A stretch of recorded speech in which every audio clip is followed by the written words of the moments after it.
Welcome to the Golf Improvement Podcast, episode 119. Welcome to the podcast for golf lovers and enthusiasts who are looking to take their games to new heights. Dedicated to custom club fitting, short game improvement, and effective practice to improve your golf game. This is the Golf Improvement Podcast with your host, Tony Wright.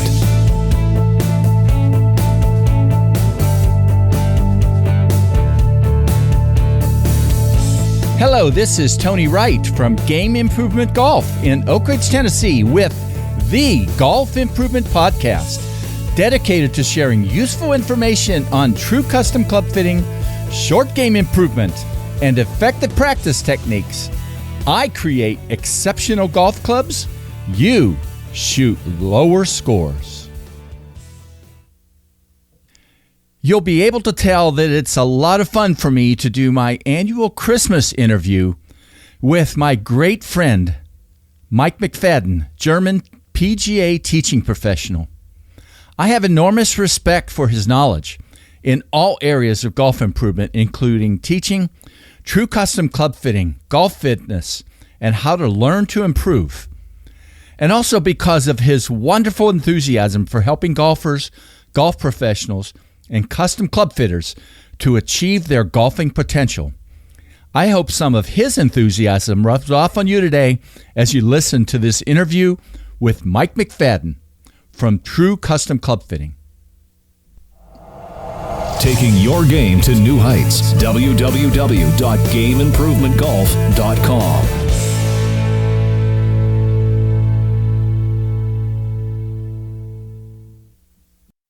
Welcome to the Golf Improvement Podcast and my annual Christmas season podcast with Mike McFadden, a 30-plus year PGA golf professional, custom club fitter, and sports director at the Jakobsberg Hotel and Resort in Jakobsberg, Germany. But Mike is not there now. He brought his voodoo phone connection. That's what we said we were going to say, right, Mike? Yes, it. Yeah, to Arizona. And I don't know how many people know you're there, but I know you're there. And so welcome today. And we knew somehow we were going to figure out how to get this to work. So. Thank you, Tony. It's always an honor and a privilege to be with you at this time of year. Well, it's a delight. And we got some interesting things to talk about, I think. So, but first, how about as a start, you talk, maybe a little summary, because when you talk to me, you've been doing some fun stuff over the past year, particularly some presentations on task-oriented training and presentations on using speed sticks. And I know one of your things that you really like a lot is speed chains. Give us a little background about some of that. Yeah, what's interesting, Tony, is if you follow my history, I'm going through a little bit of an evolution. This year was probably the first year where I did the least amount of teaching and the least amount of fitting and still had a tremendous amount of fun because I'm kind of moving towards teaching the teacher more now than teaching the actual student. Although I do have a regular school of normal students, I did a lot of things this year for helping the younger golf professionals become better golf professionals quicker. One of the things that was new was I wrote 2 documents or papers for the PGA of Germany for the education department on how learning functions and motor learning. Yeah. For me, it was a real honor, and it was kind of scary. It was the first time. I'm never excited about speaking in public, but it was one of the first times I did have some butterflies and was a little apprehensive. I got to speak in front of the entire coaches team. It's like 25 of the best golf professionals. It's like the cream de la cream about task-oriented training. And then after the presentation, we went outside and with chipping, bunker, and driver, bringing the ball from the tee and play, we got to practice it together. And it was eye-opening for a lot of them. They hadn't experienced anything like it before. That's amazing. I also wrote 6 magazine articles on the subject this year. At 2 trade shows, public trade shows, I did some stuff on how to swing faster, speed, like you said, speed training and speed chains. And for graduation points for your fully qualified professionals, I did a 2-day, 8 hours a day task-oriented training seminar where we just went through every aspect of the game, putting, chipping, pitching, bunker, whatever, and just showed different tasks you can do to improve the skill level at whatever it is. Wow. So that was pretty fast. That was a lot. Yeah, but there was a lot going on there, but mostly in helping other people learn. Well, it's important when you know something to help other people learn too, isn't it? So that's great. That's got to be really gratifying. Yeah, and it's interesting how the information's out there, and it's something we wanted to talk about also later, but the information's out there, but very few people really have been confronted with it. They're not looking is the only thing I can think. Yeah, well, it's going to be good to come back to that. That's maybe the biggest topic we're going to talk about today. But, you know, when you first connected with me and we started talking for this year's podcast, I saw a little sneaky note in what you said that you wanted to talk about something that everyone can try, not just theory. And I thought that was, that was an interesting statement to make. So maybe elaborate a little bit on that. And it probably fits in with some of the other things we know we're going to talk about. Yeah, when you're looking at golf, you definitely have to take the technique side into consideration, and that can be quite individual, but there's still some basics you got to get. And then when you look at the mental side or the learning side where emotions play a role, there's also things that you can do with everybody and other things that are individual. And I kind of like what I meant by that was I kind of like things that everybody can benefit from. Do you know what I mean? It's like drink water. There's not anybody that can't benefit from that tip. It's funny how little people do it. Or you probably would help your golf game if you did a comprehensive stretching program. I mean, how hard is that? Yeah. And it helps everybody. There's nobody it wouldn't help. Now, when you get into the technical aspect of the golf swing, it's going to have to be probably more individual. There's a few basics that everybody has to get a grasp on, like hitting the ball in the middle of the face, getting the club face to aim kind of where they want the ball to go.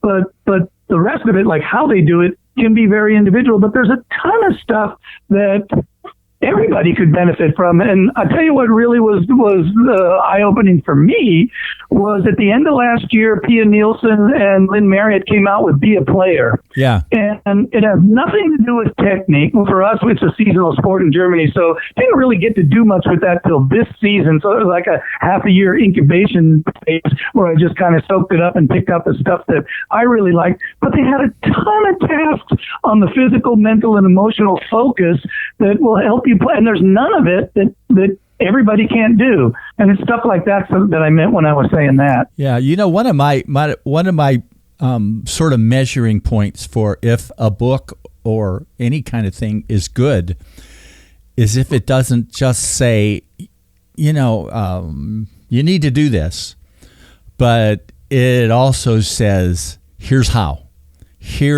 to implement something.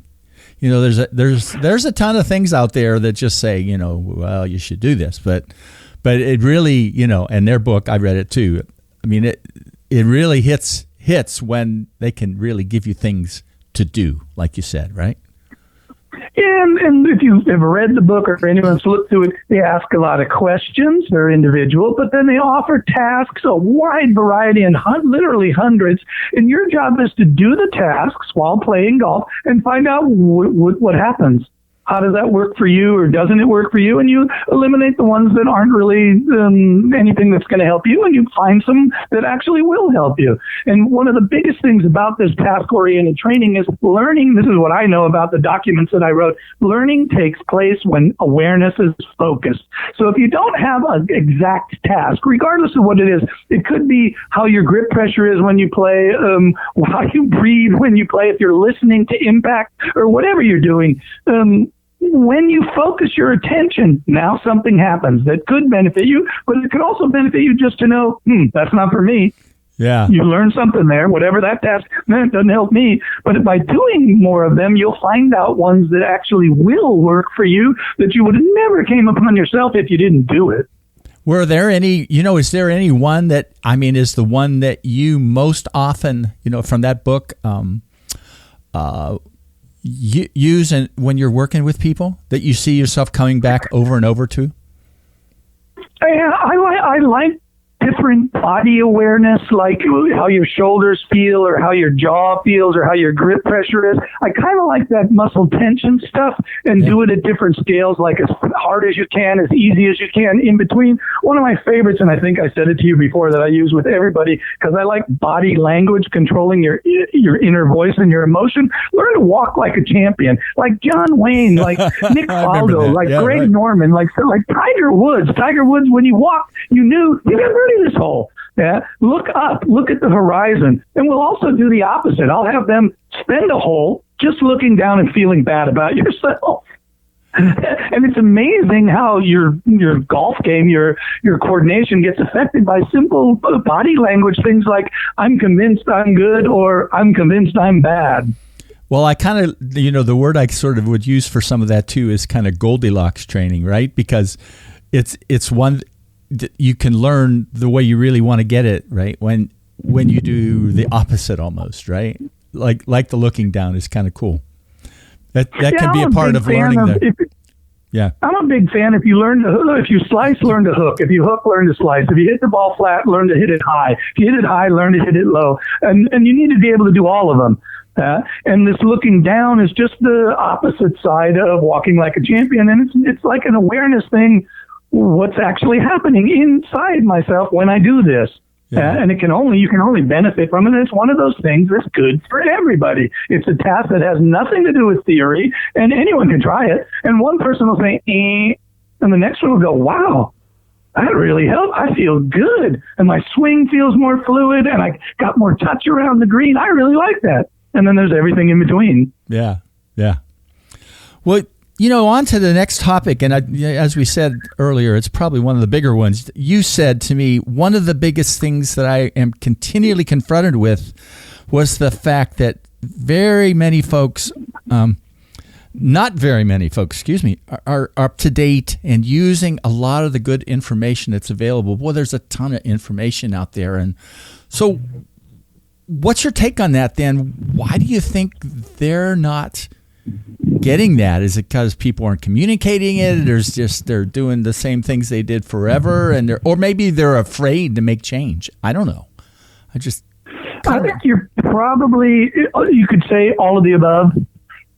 It's an individual thing, and everyone has their own motivation. But sometimes it just baffles me that there's good information out there, and it's not getting to the general public. Often, it's not getting to the teachers or the fitters. Not all of them, some of them. There are some wonderful teachers who can also fit good, and they give great instruction. But somehow, as I keep moving from year to year, it seems like more and more of the people I come in contact with just don't have the information, and it's like, it's out there, and it's good, and it'll help you, and they don't know, and it doesn't matter what it is. It could be about getting fit by a really good professional, a full spec fitting with a precision matching and build out, getting a putter fitting, taking some decent lessons in the off season, maybe changing your practice habits. You go into that all the time. Like we just said earlier, get in better shape, stretch. You mentioned it also earlier, speed training. I mean, we know that distance is a factor. Yeah, consistency, direction. But if I only hit it 100 meters, I'm not really going to be able to score that well. I've got to move the ball forward. And there's great information on how to increase your swing speed. And I run into a bunch of golfers. They're like, what? Never heard of that. Who's that? Or what's that? And then golfers, even less. Because if the person supplying the information doesn't know it, how's the end user going to get it? He's not going to get it. And I just kind of sometimes just shake my head and think, I guess they're not interested. And there's so many of us that that know that stuff because we're interested. And I don't know what the solution is, but I'll give you a really good example, okay? To quote Tom Wishon, shameless plug. Ladies and gentlemen, let's have a warm welcome for Tony Wright, Game Improvement Golf, exceptional golf clubs and lower scores. I mean, your podcast, I listen to all of them. There's such good information there. You have too low of a following for how high quality the information is. More people need to know this stuff. I think so. I mean, that's That's why you're doing it. That's the motivation. Why the general public and why the teaching public doesn't jump on the bandwagon? In 2018, it was like a wake up call for me. I got kind of hit on the head with, geez, I've been spending all these years learning all this stuff and nobody else is. Why? Well, that was your great motivation for the change in what your efforts are, right? I mean, yeah, and that was good. Teacher thing, I think, stems a little bit from that. I sure wish someone was out there then to give me that. And for my apprentices today, I got 3 right now at the golf club. They learn so much in such a short period of time. I don't think they really appreciate it because they don't know it, but they will later. Yeah, or at least they're getting more exposure to it. So that sort of the number one step, okay, you could say me, but obviously not only me. I guess people just got to want it, right? I mean, there's so many people that just play golf and it's good enough, right? I mean, it's good enough, but then it isn't good enough. I mean, if they're frustrated, they need to not be afraid to reach out because it's there. There's so many people that can help them to get where they'd really like to go. And actually, one of the things that makes people the happiest on our planet is if you improve at something, whatever it is. It could be cooking, sewing, guitar, or golf. But if you learn something and actually can bring it to habit and improve, it's one of the greatest feelings there is. I just don't understand. Yeah. Maybe they're like all 50 shades of golfers. They just like pain. Pain isn't fun. I've had more rounds in the 70s this year. I'm pretty pleased by that, considering at the most almost I play once a week, right? Now I am playing senior tees, but that's not an excuse. That's where I should be. I'm allowed to. I'm almost 70, right? But I think some of it is because I see so much of the information and, it's not that I go practice, but I'm swinging a golf club in my basement once a day with a couple of different things that I work on. I'm thinking about, the course management side, for example, the decade system that Scott Fawcett does. I am more focused toward hitting to the center of greens than I think I ever have, rather than trying to hit to certain pins, because I'm not good enough to hit to certain pins. Mike, my shot dispersion isn't there, right? But it makes such a huge difference to take in some of that information. Picking a target to the green is very underrated. I mean, golf is so much easier. Even if you're a bad putter, golf is so much easier if you're putting after a shot hit into the green than any other shot. So if the way to make sure you do that is play to a larger target, and that's a smart thing to do. Yeah, big time. If you're interested in lower scores. I got an email from a guy that I hadn't talked to in a while. I thought he wasn't playing, and I said, "How are you?" He said, "Yeah, I shot 67 this year." And I thought, "Whoa," And my friends get mad at me because I'm playing senior tees, and I told him, "Ha ha ha!" Right? And he's at least as old as I am, maybe a little older. I mean, what a neat feeling to get to do that. I can't wait to get to do it. You should. I believe you should always play the tee that matches your shot length.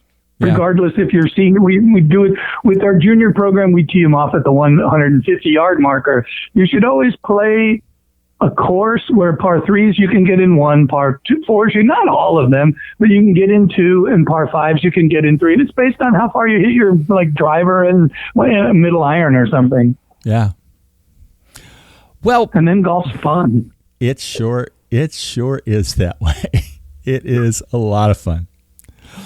Well, I'm here in Arizona, and a few years back I took a tour player that I taught here, and we were in where the ladies play in Superstition Mountain. He wanted to go out after the Waste Management Open and play the same course the pros did, and he wanted me to play with him. And I'm not that short, but I needed my desert club after every drive, even the ones I hit straight, because I couldn't even get to the fairway. My arms were hanging down to my ankles when I was done, and it was no fun. He's on the fairway. He hits it 58 yards farther than I do, but for me it was not a good time, right? Pretty scenery. That's the only courses I could play. Yeah. Well, next topic. I know you really like, you have a little bit of a unique link because you really are. And I looked on your website, by the way, True Custom Club Fitting. Where'd you steal that from? Somebody said that, right? But yeah. you are definitely one of the people I know that truly integrates custom fitting the way it should be done, in my opinion, and as a teacher. Where are you, from your perspective this year, seeing the gaps that are there? Are they closing? Are they not? What do we need to do? Well, the way I see it, you're talking about PGA pros and fitters and the combination of both, or the working together with both. Or I personally believe it's to everyone's advantage if the pro learns serious fitting and if the fitter learns at least the basics of teaching. You can only the fitter or pro benefits from it, and anyone who has anything to do with them, everyone that they deal with, has a benefit from it. Basically, you only see what you're looking for. And if you're a PGA pro, you're looking at the golf swing. And if you're a fitter, you're looking at the golf club. And they kind of interact more than most people think. And it's really good if you actually had knowledge in both areas. You're still probably going to be, I would consider myself more of a PGA professional than a fitter, but I do know that I know more about fitting than a whole lot of other people. Yeah, so you're always going to be leaning towards one side, maybe where you started or where you've had the most experience. But to be able to do both, and I think you ask, is the gap closing? A little bit, not enough. There's not enough acceptance. And I don't understand that either. I mean, people should get more used to sharing information and being happy that other people are doing that too. One of my most fun times, and I think it is from your end, is when I or somebody posts videos on on our forum, and we sort of scratch our heads about somebody, right? And learning a little bit from you and others who are on there who have more of a teaching background. It's just it's a huge jump to me to get to do some of that. It's getting my end more more understanding some of the important parts of the golf swing. Well, I know you've noticed, and everybody in the AGCP too, when it comes to these building and fitting questions, I kind of take a back seat and listen and learn. And when it comes to analyzing a golf swing, I usually step up to the plate because I like doing that. It's like you see what you're looking for. I spent my whole life looking at golf swings in slow motion, upside down and backwards. And, it's been, I would say in the last year or two, personally too, I'm more anxious, not anxious isn't the right word. I'm not as reluctant to pull the trigger and say, we're not going to get this by some magic club, right? And that the guy I partner with, Des Mahoney at Centennial, he's a good instructor, and people are always the end full product is always better when it's necessary to go that route. When he gets them some instruction and they come back and we do the clubs and they feel perfect and all those things, As I'm getting older, I have like a little bit of selective memory, and I see a lot of strangers. People come from all over Germany to get fitted by me, and I can't remember them all. And you wouldn't believe how many people come to me and say, "You don't remember me?" I go, "Sorry, but no, I don't. Don't be offended." And they go, "You told me you can't fit my swing. You told me to come back later and do this." And some of them, they'll stay with me and take lessons from me, and then we'll fit them again. But I've sold golf clubs to a bunch of people in the first meeting. I told them, nah, not going to work. There's some basics that you need to work on before any golf club will help you. The one you got is close enough. It's not far away in any important spec. Learn to swing it, and then we'll talk. And then I can get you some that you can play for a long time. Yeah. That connection is hugely important. Well, you did say that you were more of the instructor this year, but still, talk about a couple, one or two experiences you had this year in terms of golf improvement results, some of the people you work with that just really, really made you smile. Tony, Tony, I knew you were going to ask me that question, so it was kind of funny. I sat back and thought, yeah, hole-in-ones or club champion or, nah, I don't like any of those. I'll tell you the one I like the most. It's an interesting story. Last year, a couple of mid-50s just started golf. They came to me. They wanted good instruction from the beginning. They took we call it a Tainer card. They booked 10 lessons, paid me for 10 lessons in advance, and wanted to start I told them, wait a little bit. It's summer. Let's start in November. So in November, December, January, February, March, they took a lesson every 3 weeks maybe, and indoor with video and launch monitor. And basically what I did was I gave them all tasks, both of them tasks, to do at home between the lessons. Took 3 weeks in between each lesson to do them. Well, the lady did it religiously every day, and the guy was lazy. And he really didn't do what he was supposed to do. So you know the end of the story. Spring comes and she's firing on all 4 cylinders, hitting long high draws off the tee consistently with her 43-inch, 14.5-degree driver, and he's having trouble hitting the ball. And he comes to me in summer with his tail between his legs and crying in his noodle soup and says, why is she so good? And the wife's standing there and she says to him, because you didn't do what you were told. And so then I said, okay, you want to start over. You're doing it at the wrong time, but let's go ahead and start over. It's June, July now. And for the next 3 months, he did all his homework. And before the season ends, he shot like 5 times. He lowered his handicap in 5 rounds. And basically what it is, and it was for me a great success, and I made sure all my apprentices and golf pros got wind of it, that if you do your due diligence in the technical side, get these few things like how you grip the club, how you stand to the ball, understand a little bit how the club moves in space and how your body supports it, and you drill it daily, not long, 5-10 minutes a day. Now you can go have fun. Now you can learn all the other stuff that's really fun about playing golf. And he didn't do it. His wife did. She passed him in the fast lane, left him way behind. So then he said, okay, and he did it. And immediately within 2 months, he got really, really better. And that's like this task-oriented training, separating technique from playing golf, doing your due diligence at home in front of a mirror, and then going out and play golf once you have decent fundamentals. That's my favorite success story this year because it puts a stamp on the system that I'm trying to teach the teachers about 5 different levels of technical training. The very first one's this, what I just explained. The second would be a little bit of variation differential training. And then it goes through to the 5th where you're basically playing the game the way you're practicing the way the game is played.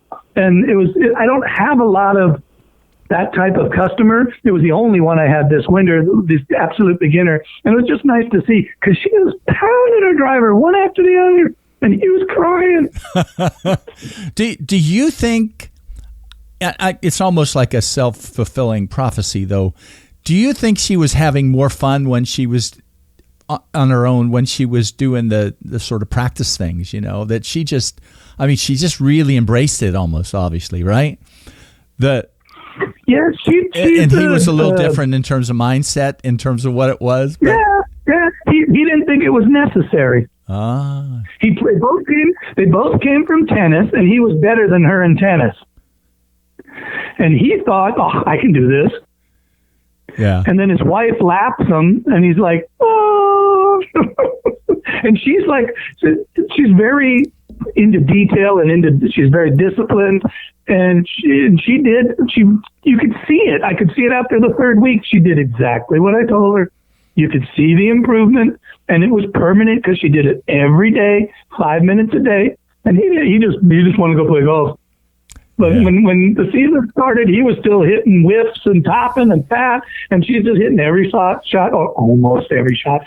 So for her level of skill, meaning she's only played like 8 months, for her level of skill, she was hitting balls. She didn't know how good she was hitting. Yeah.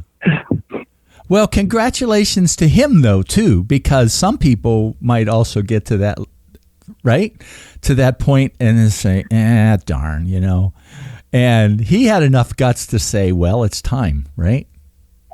Yeah, he stepped up and said, stepped up to the plate. Okay, what I've been doing isn't working, so what do you want me to do? And she goes, well, I told you all along. I loved it. It was great. And he didn't get upset at her. They have a good relationship. He knew he didn't do it. He admitted he didn't do it. So then he said, okay, I have time. I'm going to commit. And he committed and he did it. And you could see the improvement in a short period of time. And he saw it on the golf course. And that for me was probably the biggest success, because then I see these ideas I got here with this motor learning and these task-oriented training, they're not so bad. They're working. They definitely will work. Yeah, put them in place. What a great story. Well, there you go, Mike. We did it again, huh? Except for the ending and the final words. That you have any particular things? I mean, you said some things that are kind of like final words almost in terms of that success story, but what other final things do you want to share today? I don't want to sound like a psychologist, but for all you golfers out there listening to this Game Improvement Golf podcast, get professional help. Get fitted. Go to the AGCP. Find out a PGA professional in your area. Get some lessons. Change your practice habits. The information is out there. Go get it. You want to get better for 2019? Seek professional help. There's more information out there now that's really good than there's ever been, isn't there? Yeah, and there are tons of people like you wanting to share it. Yeah. And if you look, you'll find. You're only going to find what you're looking for. So if you don't, all you guys listening, go out and get professional help. You can get better. I'm absolutely sure of it. Start with your golf club. Get a good fitter. Get some lessons. Might be when you get the lessons, you don't need any technical changes. It might just be you need practice habit changes. It could be that you just need some tasks that will help you develop some skills to move your golf ball around the golf course better. Doesn't mean just because you're going to get a lesson. If you get a good golf professional, it doesn't mean he's going to change your grip. He's going to change your swing. Could be that it's more than good enough, yeah, but you just don't know what to do with it. So you need to learn what to do with it. But without professional help, you're going to be spinning your wheels. Great way to end. You said at the beginning, this is either the fourth or the fifth time we've done this, but my desire is that it's not the last one. So there you go. Well, Tony, you know my opinion. You're going to have to throw me out. If you throw me out, I'll go. You're the boss. But if you don't throw me out, I'm here at the end of the year every year. There you go. And who knows, maybe you'll be in Arizona again at the end of the year next year, right? You had a good time there. Yeah, the reason I'm here is you can associate with this because I know you've had your experiences, but I'm kind of moving in a direction where I want to live before I die. I want to spend time with my wife and my family and enjoy some things that I enjoy. I enjoy the whole golf scene and what I'm doing, but I'm reducing it a little, and I get a feeling maybe Arizona might also be a tradition in December in the future. Yeah, I've got a really good friend, a friend who's, I know he's listening, who's a member at Oakmont in Pittsburgh, who winters in Arizona. I should visit him sometime, should I? He has a ball there. I know he and his wife really enjoy it. He's coming off some back surgery, so he's recovering, but I'm sure he's itching to get back on the golf course. So. Yeah, you never know what's around the next corner, so you just need to pick out some things that you're passionate about and do it. For instance, we're going to take a river cruise in Paris next summer. Who knows? No, not next summer, April. So it's going to be fun. I think that's great. Yeah. That'll be great. You'll love it. It's something, whether it's Paris, the next person wants to go to Barcelona, it doesn't matter. Just pick out something you're passionate about, you think might be fun, and do it. Yep. Life's short. That's right. Well, Mike, thanks again. I'm sorry, go ahead. It's definitely too short as a golfer. If you're passionate about golf, last word on that, it's too short to not get help so you can get better faster and reach your potential. There's nothing worse than knowing, damn, I know I could be better. My potential is better than this, but I'm just not getting there. And alone, you're not going to make it. So there you go. I think that's a great ending. Alone, you're not going to make it. You would have to be, if alone you were going to make it, you probably would have made it already, wouldn't you? Yeah. Thanks, Mike. As always, I'll put some links, but like I said, I did like the True Custom Fitting thing at the top of your website. Unfortunately, I can't read all the words in there, but maybe there's a translator I can put on my website to do that. But keep teaching others how to be great. That's neat. Tony, I wish you and your family a happy and healthy holiday. All the best for 2019 and beyond. Game Improvement Golf. I create exceptional golf clubs. You shoot lower scores. Thanks, Mike. Bottom line for you listeners today, if you're truly interested in achieving your golfing potential, remember what Mike said. Get professional help. You will definitely have more fun playing golf at whatever level you play at or desire to play at. I put 2 links in the show notes to Mike's website and also to the terrific golf improvement book that was mentioned in the podcast. Be a player. Well, that's it for today and almost for 2018. In 2 weeks, I look forward to bringing you the first of 2 yearly highlight podcasts, summarizing information to help you to play your best golf in 2019. Merry Christmas to all of you. Happy New Year.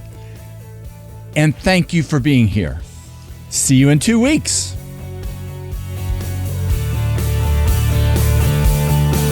Game Improvement Golf, your source of information and inspiration to become an exceptional golfer now. www.gameimprovementgolf.com